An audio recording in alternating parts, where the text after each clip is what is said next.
নবাব চিনা দরকার ছিল যাকে, চিনলেন না তাকে। হায় যুবক, বন্ধুকে চিনলা না, দুশ্মনকেই বন্ধু বানাইলা, দুশ্মনকেই বন্ধু বানাইলা। আপন বন্ধু যিনি তাকে চিনলা না, দুশ্মনকেই গ্রহণ করলা। চেহারায়, সুরতে, চলনে বলনে, আচারে উচ্চারণে বেঈমান যেভাবে সাজায় দেয়, তুমি তাকেই গ্রহণ করলা।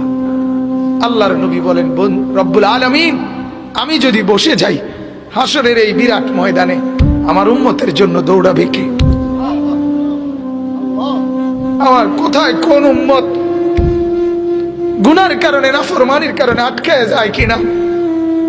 আমি যদি না ছুটি, আমি যদি না দৌড়াই, আমি বসে গেলে আমার উম্মতের জন্য দৌড়বে কে?